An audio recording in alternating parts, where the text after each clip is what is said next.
U.S. President Donald Trump claimed victories during his first year in office in an address to the nation, despite growing disapproval about the economy. The U.S. military said 4 people were killed after it attacked another boat accused of smuggling drugs in the eastern Pacific Ocean. In a seismic shift, the Oscars will depart ABC and will begin streaming on YouTube beginning in 2029. U.S. President Donald Trump delivered a politically charged speech as he addressed the nation on primetime television on Wednesday, claiming victories during his first year in office despite growing disapproval about the economy. Public polling shows most U.S. adults are frustrated with his handling of the economy as inflation picked up after his tariffs raised prices and hiring slowed. In his speech, Trump insisted his policies would bring down costs and strengthen the job market. This historic trend will continue. Already, I've secured a record-breaking $18 trillion of investment into the United States, which means jobs, wage increases, growth, factory openings, and far greater national security. Much of this success has been accomplished by tariffs. My favorite word, tariffs, which for many decades have been used successfully by other countries against us, but not anymore. Trump blamed challenges his country is facing on Democrats and his predecessor, Joe Biden. 1 year ago, our country was dead. We were absolutely dead. Our country was ready to fail, totally failed. Now, we're the hottest country anywhere in the world. And that's said by every single leader that I've spoken to over the last 5 months. 2026 will be a test for Trump's leadership as the nation heads into the midterm elections that will decide control of the House and the Senate.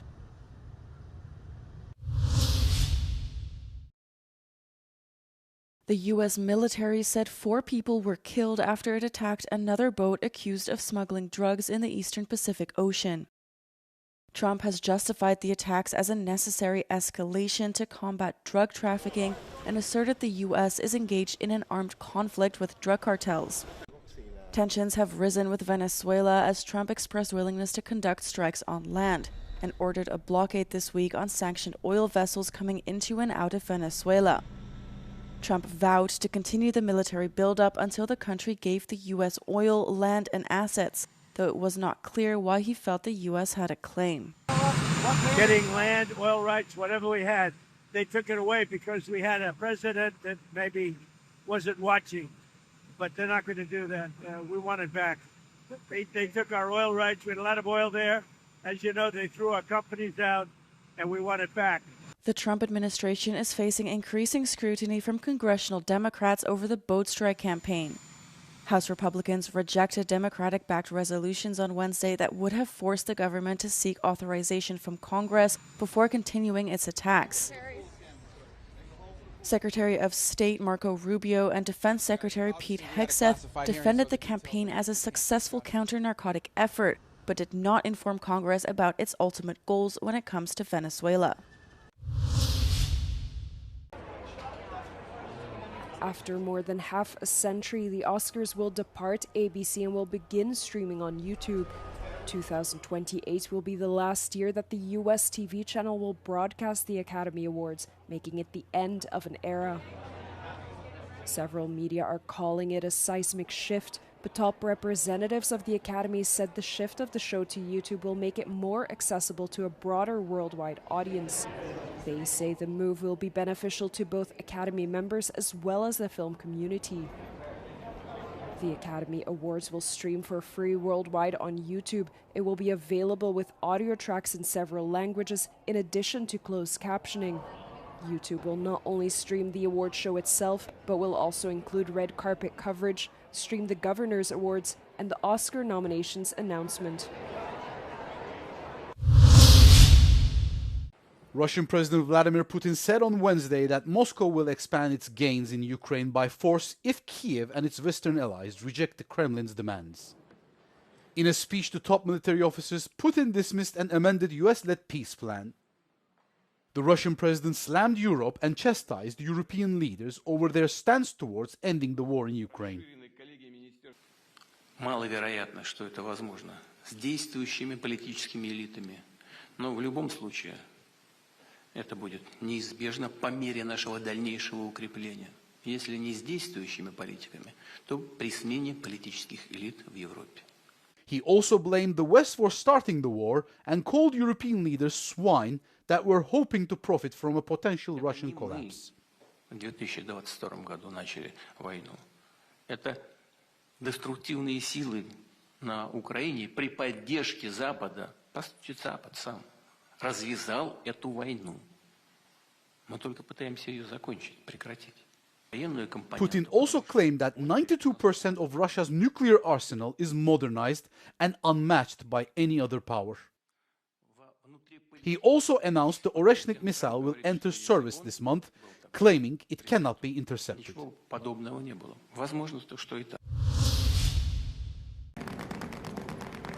The United Kingdom issued a license to allow the funds from the sale of Chelsea Football Club to be transferred to humanitarian causes in Ukraine. Russian oligarch Roman Abramovich sold Chelsea in 2022 under pressure from the British government. The funds from the sale have since then been frozen. UK's Prime Minister Keir Starmer is now allowing him to use the money, but only to help Ukraine. Under the new license, proceeds must be directed to humanitarian causes in Ukraine, but future gains may be spent more broadly on victims of conflicts worldwide. The UK sanctioned Abramovich in a crackdown on Russian oligarchs after Russia's full-scale invasion of Ukraine in 2022, which had triggered the rushed sale of the English Premier League football club. The UK government has now promised to establish a foundation to disperse the funds, headed by the former head of UNICEF UK.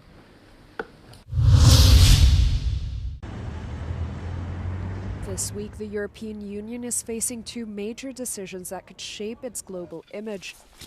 First, it must decide how it can keep Ukraine economically afloat and able to withstand Russian aggression. Secondly, it must choose whether to seal a free trade deal with the South American Mercosur countries. European Commission President Ursula von der Leyen described the upcoming summit talks as pivotal for Europe's security and independence and warned of the dangers of the rapidly shifting world order. Europe must be responsible for its own security. This is no longer an option. This is a must.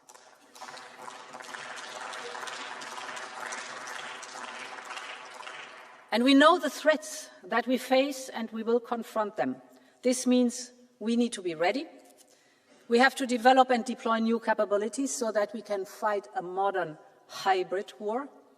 Here again, we are moving mountains. After decades of underinvestment, we are turning a corner.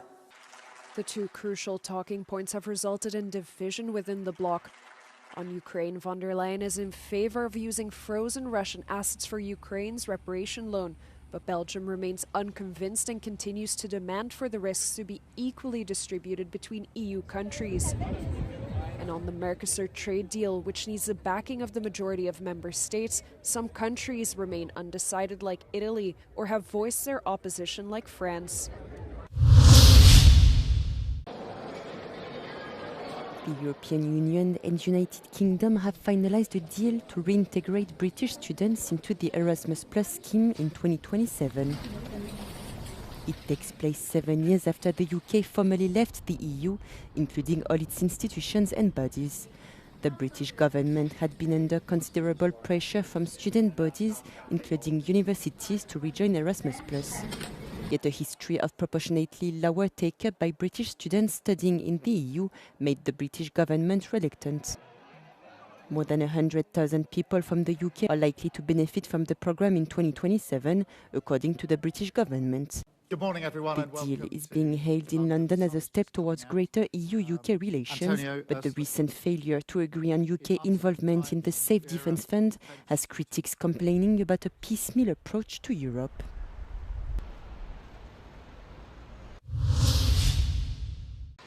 Evropska unija donijela je odluku da ne otvori klaster 3 u pregovorima sa Srbijom. Kako stoji u zaključcima Savjeta za opšte poslove, klaster 3 tehnički ostaje spreman za otvaranje, ali će se savjet tom pitanju vratiti neki drugi put. Naglašeno je da je Srbiji potreban dalji napredak u oblasti vladavine prava, kao i normalizaciji odnosa sa Prištinom, te da je to u stvari ono što će u budućnosti određivati dalji tempo napretka u pristupnim pregovorima.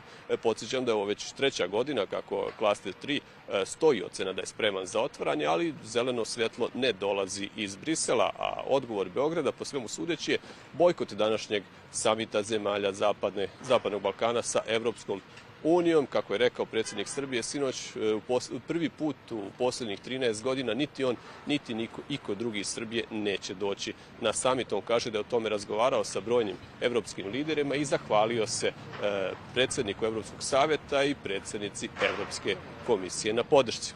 Iz Brisela za Euronews, Vladimir Bekić. Police in Spain have cleared an abandoned school north of Barcelona where around 400 mostly undocumented migrants were living.